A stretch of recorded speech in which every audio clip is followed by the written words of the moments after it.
shall I start? Okay, in October the 7th, you will release your fourth album. After publishing several singles, are you receiving lots of positive feedback from your fans? Do you feel that your fans really like these singles?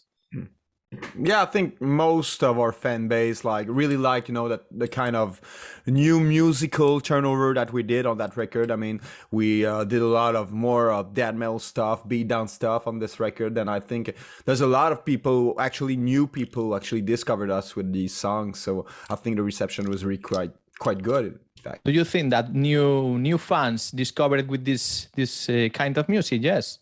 Yeah, of course. I really think the new sound kind of reach another branch, of metal fans. So it's cool. Okay, it's more influential that beat down. You are talking to me. It's more beat down music.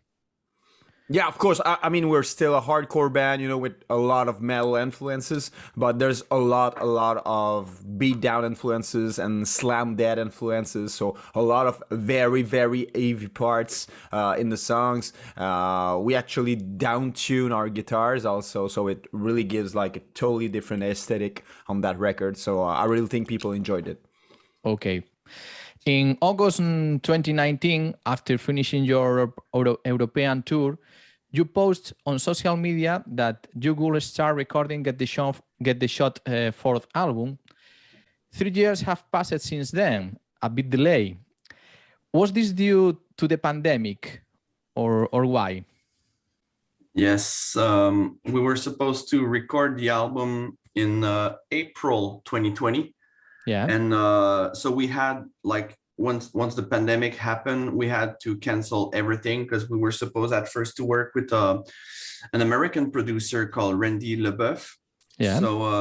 So we had to cancel this avenue and we had to find a new avenue to do it ourselves in Canada. So of course it was delayed. By yourselves. The production is by yourselves. Not really. We worked with some people, but it was really more difficult. Instead of going all together into one studio, working with one people, we had to rent some spaces in Quebec with a Canadian producer, which is Christopher Rawson from Walls of Jericho and Stick to Your Guns. So he came with us to finish the demos and songs, and then we had to go to another studio near Quebec City to track the guitars. JP has to go to another studio to track his vocal, and we went to another studio in Montreal to do drums. It was really hard with the lockdown, and there was some curfews and some things like that. So of course, we were not meant to wait that long between a record. I think, and JP, maybe you can correct me, but we love to keep the band more instinctive and release music more often. I think it's what we like, and but we were forced to wait, and so this is why there's a 5 years gap between each album.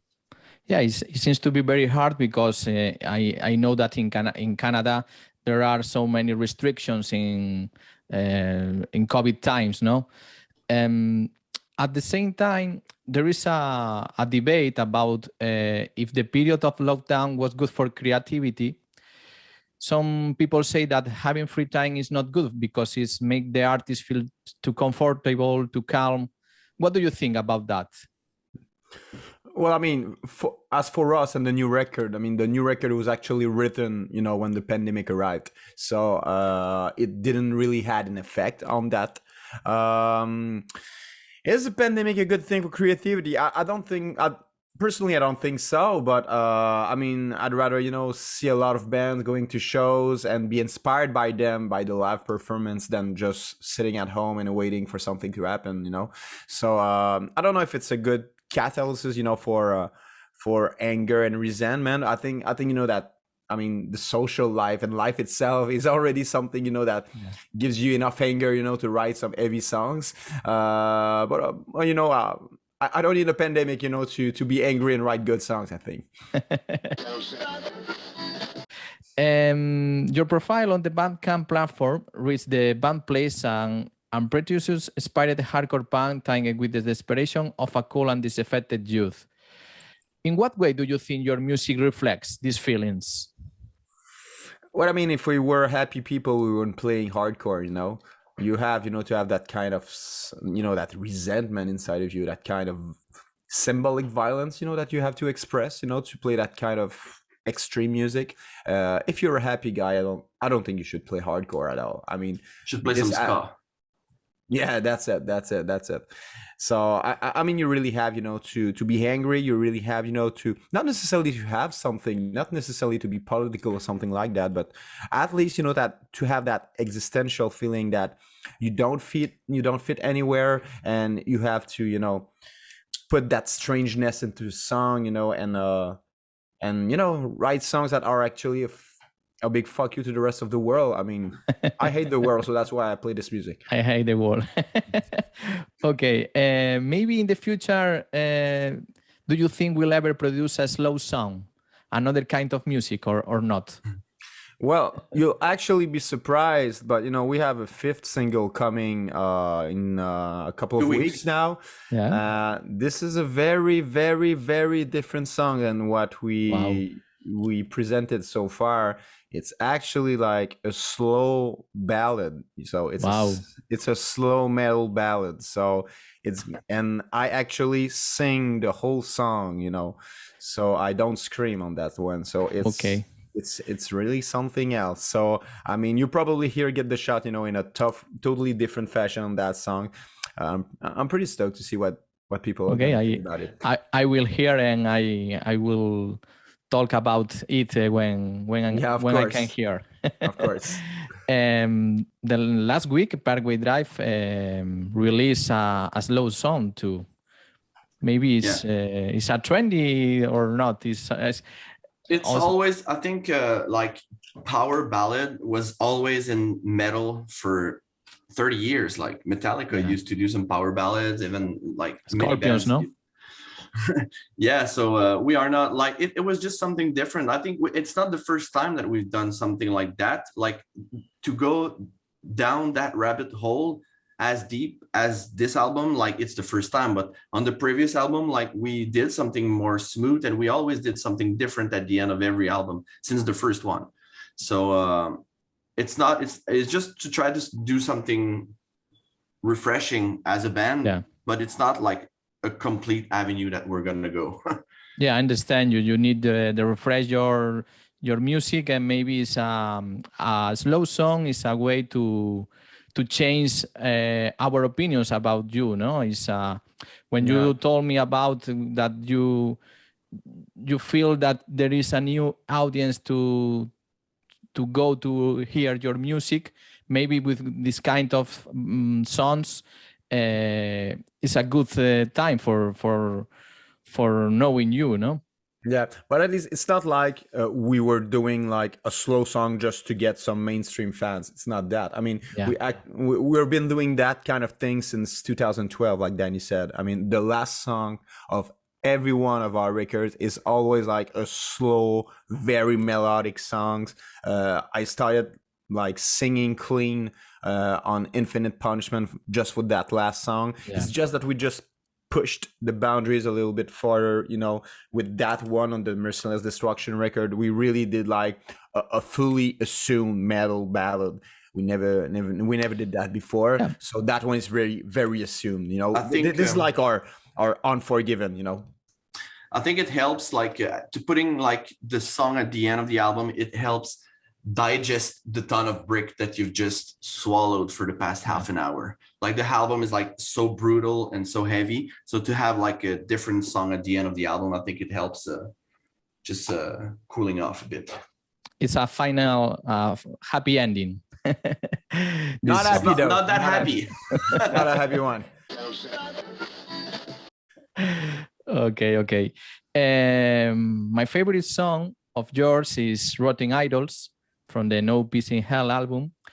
What memories does that song have for you?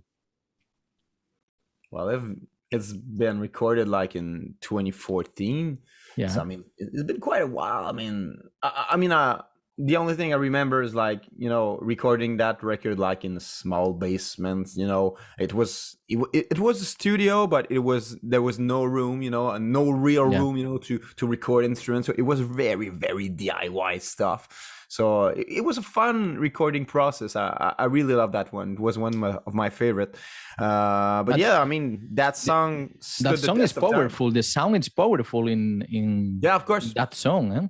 Yeah, it was our friend Frank Schufler back in the days who actually produced that record, and yeah, it really stood the test of time. I think we won. We were looking back then at a song to start to open the album. Like it's still a song that will make people move. It's still a song about like circle pits, and so it's a good banger. Yeah, for the live shows, it's a good idea to play. You know. It's fun to scream "No Gods, No Master" too. So yeah, it's powerful incredible. anthem. It's awesome. This part, I love it. Yeah. What is the song that you feel most proud of on the new album? Oh, I mean, definitely Deadbound. Deadbound was like, I mean, this is when we're talking about extreme music, this song encompasses everything I love about heavy music. You know, there's solos, there are beat down parts, and there's this very, you know, fine, you know, melting between metal and hardcore and beat down, and that everything like stands there and works perfectly. So I'm really proud of that one. I really love it. Okay. Yeah, I'll go with the same. It's the same, best. Daniel. Yeah. Okay. When you released the album Infinite Pushman, I sent you an email to do an interview by mail, and you answered me. I think I thank you for that. I was surprised that a band like you could be interested in Spanish media. Which is your relationship with the music media? Do you think they take care of you? It's hard to keep track what everything is going. I love when there's some, like when some people write and start fanzines, start webzines, start podcasts and doing their own thing and just keeping the community, the music community alive. So, but it's hard to keep track. So we stay always open to discuss with different people about music. So yeah, I really think that it's fun that every city and every country has its own media. So yeah, I think we have a good relation. I think that if the bands, the media, the venues, the promoters are in the same way, it's easier for everybody, no? You see it like it's fun and it's healthy when you see that the people comes from the music scene, when it's doing with a genuine interest of music and love of a hardcore metal heart. Like I feel we get, sometimes we get, I can bummed out a little bit when it's stupid generic questions and like we don't enjoy that as much. But when we feel like the people did their research and love to talk about the music itself, and now I think we're having more fun when it's that way. Yeah. If I will talk about the typical questions, maybe it's very no, it's very good. boring, It's good. No, it's good. It's good. I understand you. Okay. On October 12th, you will play in Barcelona with Lionheart and Terror. Are you excited about that? Oh yes, it's gonna be an awesome show. Of course, it's gonna be nice. I mean, Terror, Lionheart are good friends of ours, so it's gonna be a pretty violent show, I think. And I mean, we have a special relationship with Spain. We didn't go to Spain a lot of times, but I mean, the last Resurrection Fest, that was what I was going to tell you about. I mean, the most surprising show I did probably in my life is playing Resurrection Fest, because we were playing that fest. I think we went to Spain like just one time before that or something like that. No, not much. And we kind of arrived in Spain at Resurrection Fest, not expecting anything from that show, and god damn, it was one of the craziest show of that summer. It was so great. So I'm really stoked to be back in Spain. I remember that it was at in the afternoon maybe, and in the small venue, no? It was a crazy story to our arrival at Resurrection Fest, like it was rush. We were on tour doing the festival run, and we played with Stick to Your Guns the day before in Germany, and we had to take a plane, like leaving all the vans and all the gear and everything over there, all the crew, and just take a flight. And we were so running late. Like we were in the bus and the police stopped us. We were in the bus with Stick to Your Guns. I think there was like At the Gates and a few other bands. And we were running super late. We're supposed to be on stage in half an hour. And the police stopped us with the dogs and everything. And I was like, come on. So then we finally arrived at the festival. Some people of other bands were like, can we go at the hotel? I was like, no, we have to go to play the show right now. So we arrived at the festival, Resurrection. We had to run like our instrument, go on stage, just put everything, and like no time to breathe, like completely out of breath. And then the show bang starts, and it was crazy. It went really explosive. And we just went there for a few hours, and then we fly back to Czech Republic. So like that was just like 12 hours in Spain, and it was so intense. But that was great. I remember that day. I remember that it was a awesome show. The crowd is very exciting with you. I remember. Yeah, there's some love. We receive a lot of love. Actually, we've played a couple of times in Spain. Last time it was in Barcelona. Like I feel we have a lot of support from Catalonia, and we played Razzmatazz with Stick to Your Guns too. So yeah. So I can't wait for the show in October. I think Razzmatazz is again the venue that you will play. Yeah. So yeah, we're pretty excited about this one. Okay. Do you think that the new Terror album is a good album? It's a album that Terror it will be proud in the future? I've listened to it a lot. Like when we spent some times during the summer, we've toured with them during the festival. We did a couple of shows with them, and they used to start the show with Pain into Power. So yeah, I've listened to that album a lot, and Terror is still the undefeated hardcore kings for me. Hardcore kings. But at the same time, the headliner in this show it will be Lionheart. Yes, caught to my attention that. What thing do you think the Lionheart are getting right for being the main liner? I mean, I think it's cool from Terror to be like, as I said, the hardcore king, and they've been around for so long, like with Buried Alive, and like Scott Vogel is hardcore for me. So I think it's cool from them to put themselves before like supporting other bands, like so they keep themselves like on the spot and like always relevant. So I think it's pretty humble from them, and I like them. And yeah, Lionheart are doing something good that brings a lot of people to the show. I think they got their own thing. They've been around for a long time too. They got a few albums and for more than almost 15 years. And so they're still there. They bring the party. They got this kind of hardcore music that's bouncy, and they bring a lot of people together. So I think people wants to sometimes go to a show and enjoy themselves. Yeah, Lionheart is a band that has growing popularity in a lot in Europe. It's definitely. It's true. Yeah. Okay, finally, I will ask about the actual situation of the industry. This summer in Europe, there have been many canceled concerts. The main festivals have to cancel many bands. Now, they are saying that the problem is the high cost of doing a tour in Europe. Anthrax has announced that it's canceling his tour because the costs are too high. Mm-hmm. What do you think about this situation? There's definitely a problem about cost and availability. Like it's hard to find a van or a tour bus or to rent some gear, or the fuel is super expensive. So the flight tickets are more expensive. Everything is harder, but For ourselves, I don't think that it's gonna change that much because we are used to not make any money anyway. So we're not making any money, so we're not gonna make any money. So it doesn't change for us. So it's for passion. Yeah. So we're doing it for it's a passion, but I think that you have different jobs.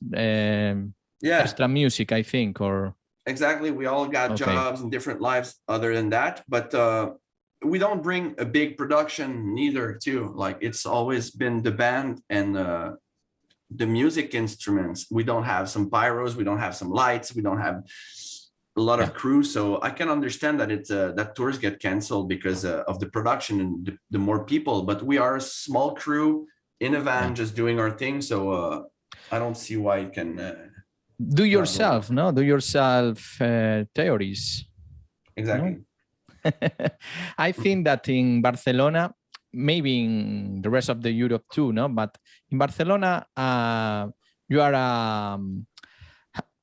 will have a funny time, because with the new album I think that new audience come across with you. If I will bet you are the new hardcore band in Europe in the future. I think so. Thank you. Hopefully from Canada, but in Europe. Hopefully the people will move their ass and come to the show. There's a different thing between